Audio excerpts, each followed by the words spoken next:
Well, I have to kind of fast forward. I want to say around 2006, I started kind of opening my eyes to how the military wasn't really what I thought it was. And people approached me knowing what I did for a living and said, "Have you ever heard of chemtrails?" Well, I hadn't. And that sparked my interest. So I went online and I looked at chemtrails. I saw a lot of, debunking, a lot of sites that were just kind of calling it a conspiracy theory. And I thought, well, geez, this is what I do for a living. Preventive health, making sure that people are not getting sick, especially in the workplace, and by things that we're doing that can affect, human health and the environment. To summarize it, in an attempt to debunk this conspiracy theory as I thought it was, I didn't debunk it. It literally changed my life. Like I said, this is hard for me because it's not easy standing here and telling my story. One day I was going through that computer system, which if you want to look it up, it's called an Air Force Form 3952. It is the approval of hazardous materials. I was finding tons and tons of large quantities of aluminum, barium, strontium in the forms of oxides and sulfates. And of course I knew that there's industrial processes you may not have heard of, but it's bead blasting, pneumatic sanding, shot peening. There is certain medias that's similar to that is used. However, I had already accounted for that. I would sit and look at this computer system and say, this shop wants to order this paint. I'm going to tie it to a task. We had to know what was being used, why it was being used, tracking it cradle to grave on how we were going to dispose of it to be compliant with OSHA and the EPA. One of the legal requirements in approving these is looking at what used to be called the material safety data sheet. On that sheet, it's going to list the manufacturer.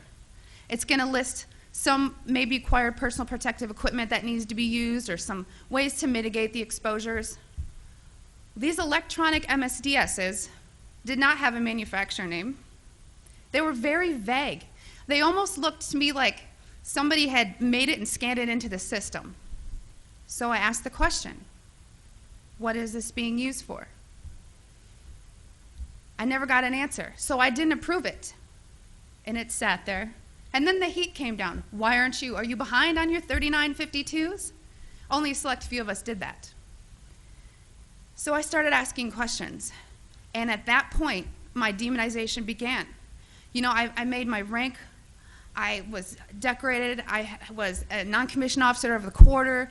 I won lots of awards. I had no reason for anyone to attempt to demonize me. So then I get moved over to the other Air Logistics Center. There's only two in the Air Force, which is in Warner Robins, Georgia. This kind of carried with me, and I thought, you know what?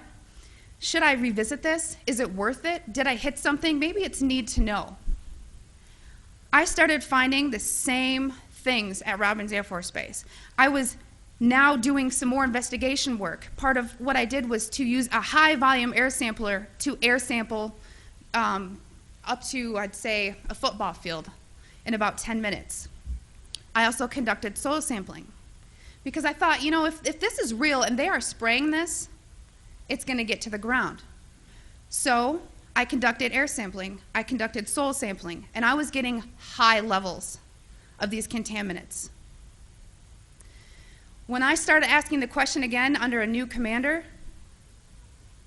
I never in my life thought I would have somebody look me in the face and tell me, I am questioning you. Is there something wrong with you? You've been looking really depressed lately. I can put you under a mental evaluation for up to 120 days. Who would take care of your daughter? Because I was divorced at the time. As soon as I heard that, I knew.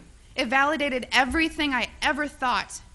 And I thought, I've spent 9 years of my life trying to protect human health, and here we are violating law after law after law.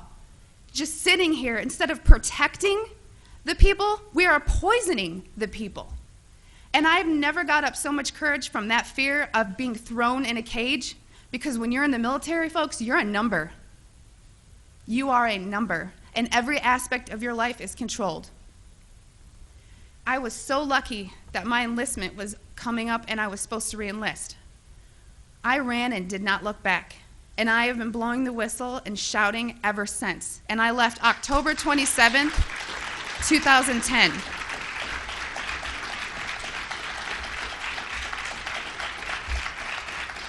Thank you.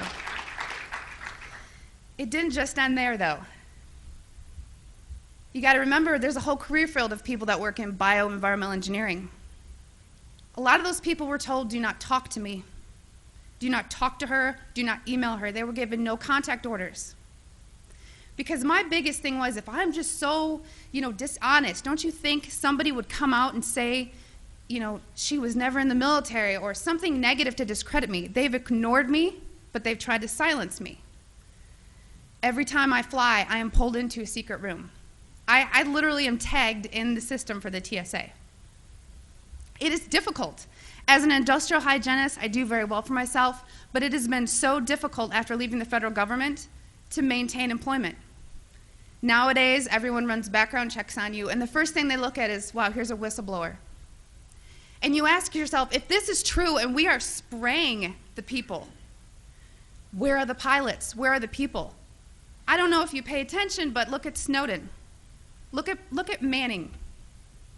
People don't come forward because these supposed Whistleblower Act protections that you have are not enforced, they're not supported, and they really don't exist.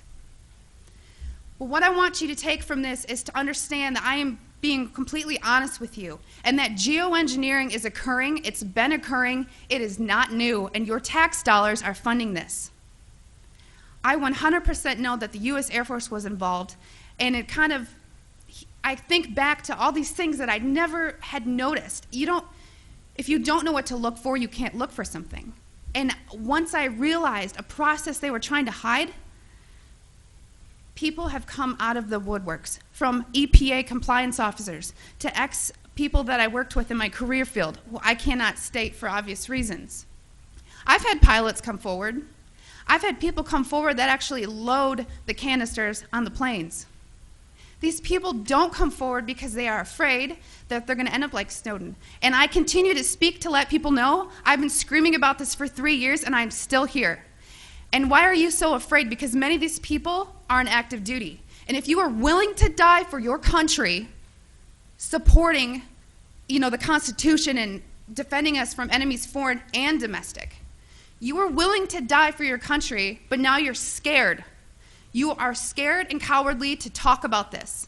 So I'm not just speaking to all of you in this room, I'm speaking to all those people that are going to watch this online and watch it on YouTube. Because you can come forward, you can help expose this, and we can stop it. So many people want to ask, why? Why is this occurring? That's for later thought.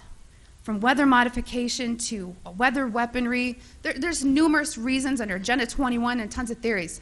But my job as an industrial hygienist is to make sure that I comply with the laws and enforce them.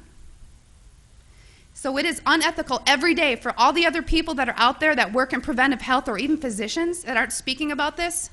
They need to. So one thing I want to tell you is what you can do about it. The biggest hurdle that we have is disinformation sites.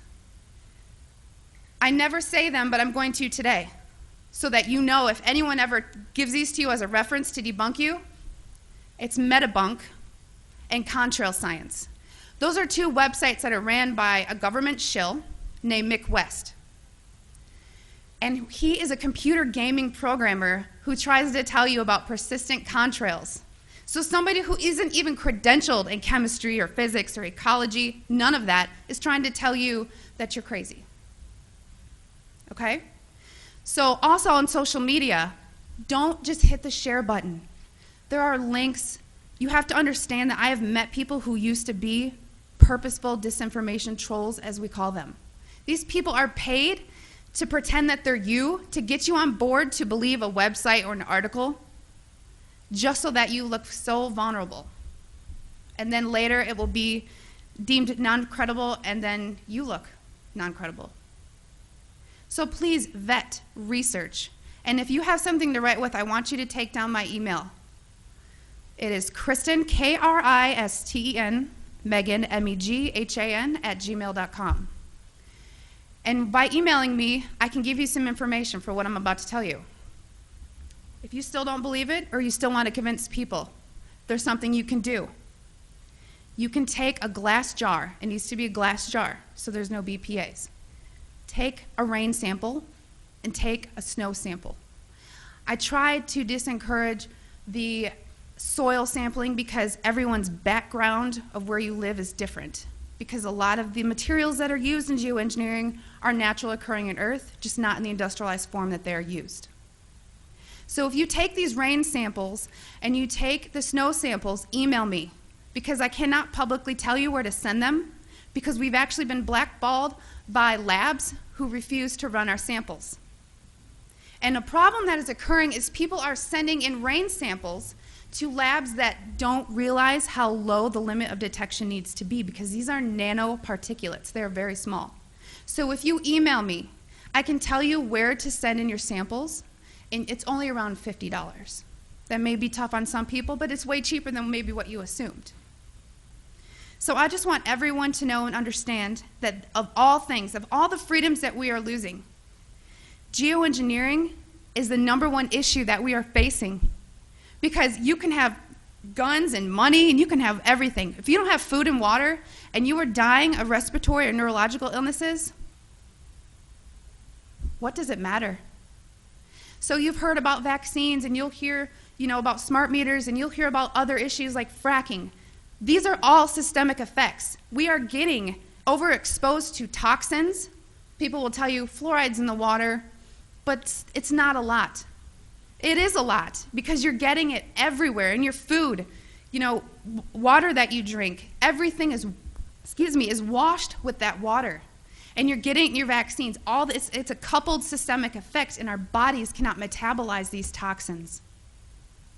So I just want to thank you for taking the time to listen to my story, and I will continue to shout from the rooftops. I don't care how many jobs I lose. I don't care how many friends or family I lose, because I took an oath. And in 9 years, I was not able to honor that oath, but I am today.